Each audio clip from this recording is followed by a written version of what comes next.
ushobora kubiririmba mu kanwa gusa utabyumva, wabibwiriza utabyumva, wabyigisha iminsi myinshi utabyumva, ariko umusaraba niyo ntsinzi y'abatuye isi. Imana ihabwa icyubahiro. Yesu wenyine uyu turirimba ni umwami.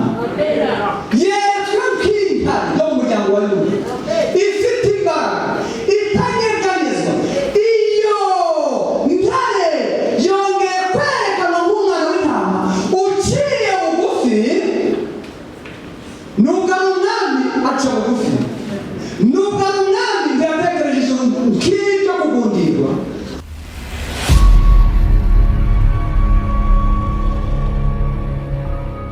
Ibimenyetso birindwi by'ubushishi.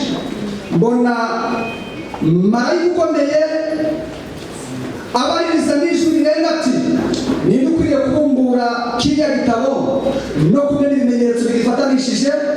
Ntihagira uwo mu ijuru n'umwe, uwo mu ijuru cyangwa uwo mu isi cyangwa ikuzimu ubasha kubumbura icyo gitabo cyangwa kukireba. Mbega kandi bavandimwe, biratangaje. Yohana agiye kwerekwa abonana iyicaye mu ijuru mu kuboko kw'iburyo igitabo. Iki gitabo cyari gifatanishijwe ibimenyetso birindwi. Agiye kubona marayika anyura mu bo mu ijuru atangaza ngo ninde wadufatanurira iki kimenyetso, akakibumbura, igitabo kikabumbuka. Mu ijuru habura n'umwe, mu isi habura n'umwe, ikuzimu habura n'umwe.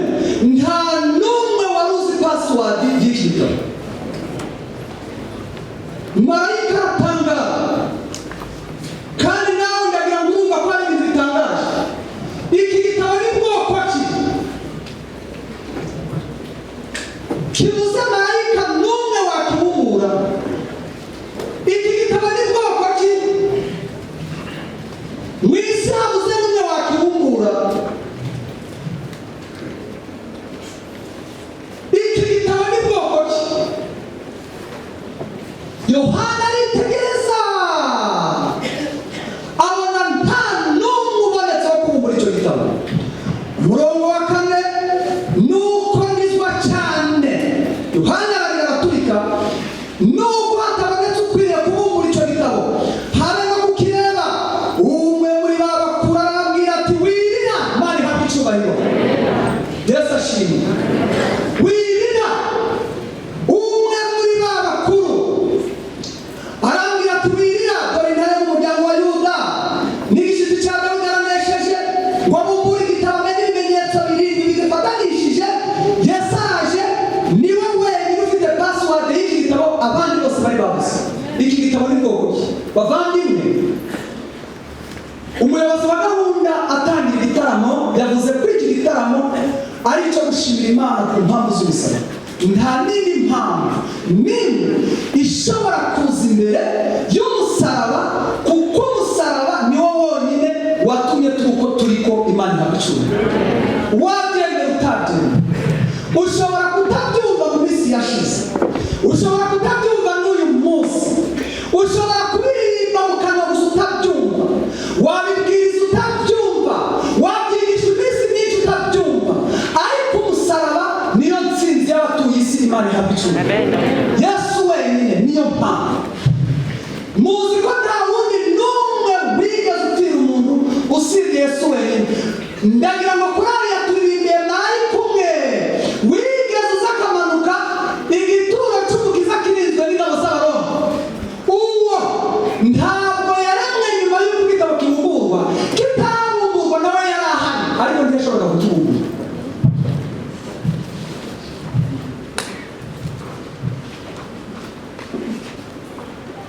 Umwe muri abo bakuru arambwira ati, wirira, dore intare y'umuryango wa Yuda n'igishitsi cya Dawudi aranesheje, ngo abumbure igitabo amenye ibimenyetso birindwi bigifatanishije. Nuko mbona hagati ya ya ntebe na bya bizima bine no hagati y'aba bakuru umwana w'intama uhagaze usa n'uwatambwe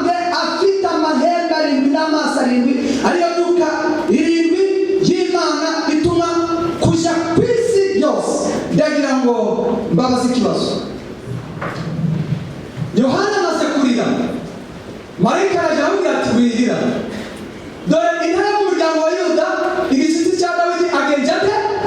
Aranesheje. Yohana yabaga ataritegereza, arashishoza, yitegereje kuri ya ntebe uko musomye aho intare. Ndabizi amatwi yanyu akeneye indirimbo, ariko mwumva aka kantu. Yohana akabwira ngo wirira, intare yo mu muryango wa Yuda iranesheje. Yohana akitegereza, yongeye kureba hagati ya ya ntebe n'uyicayeho abumbatiye igitabo.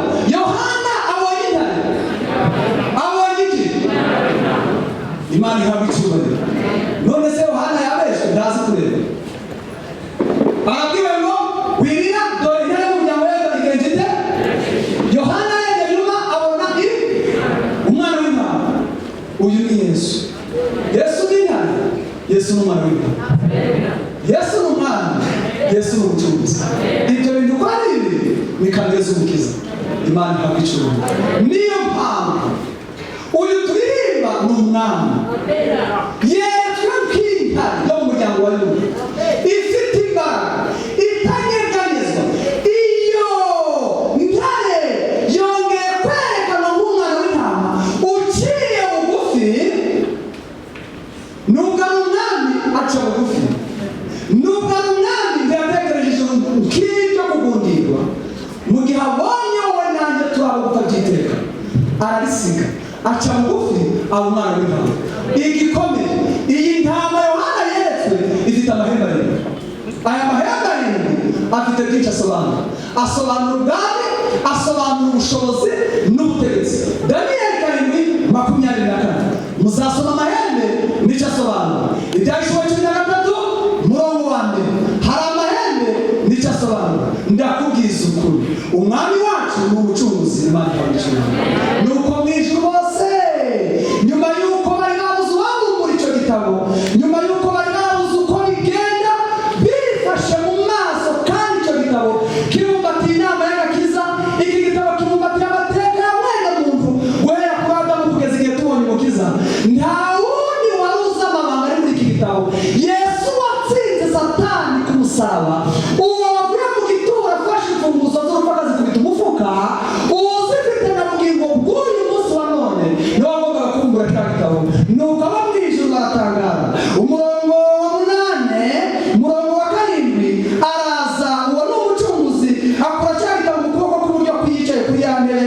Amaze kubona icyo gitabo, bya bizima bine n'abakuru 24 bikubita imbere y'umwana w'intama, bafata inanga n'inzabya n'izahabu zuzuye imibavu, ariyo masengesho y'abera. Nuko baririmba indirimbo bati, ni wowe ukwiriye kwenda igitabo no kukimera ibimenyetso bigifatanishije, kuko watanga ugacungurira Imana bo mu miryango yose, no mu ndimi zose, no mu moko yose, no mu mahanga yose. Ubacunguje amaraso yawe Yesu, ukabahindurira Imana yacu, ukabahindurira Imana yacu kuba abami n'abatambyi kandi bazima mu isi. Ndareba Yohana arongeye, numva ijwi ry'abamarayika benshi bakoze ya ntebe na bya bizima n'ababakuru, umubare wabo wari inzovu, incuro inzovu n'uduhumbi n'agahumbagiza, bavuga ijwi rirenga bati, umwana w'intama watambwe ni ukwiye guhabwa ubutware n'ubutunzi n'ubwenge n'imbaraga no guhimbazwa n'icyubahiro n'ishimwe. Nuko numva ibyaremwe byose byo mu ijuru no mu isi n'ikuzimu no mu nyanja n'ibirimo byose bivuga biti, ishimwe no guhimbazwa n'icyubahiro n'ubutware n'ibyicaye kuri ya ntebe n'iby'umwana w'intama iteka ryose. Nuko bya bizima bine birikiriza biti, amena. Babakuru bikubita hasi baramya ihora iteka ryose. Imana ihabwa icyubahiro. Uwo ni umucunguzi. Reka ubwo tumuririmbira tugatarama, hahirwa uzahura na Mesiya agatangaza yuko yahuye na Mesiya. Uwahuye nawe ntagaruka uko yarari, aza yahindutse.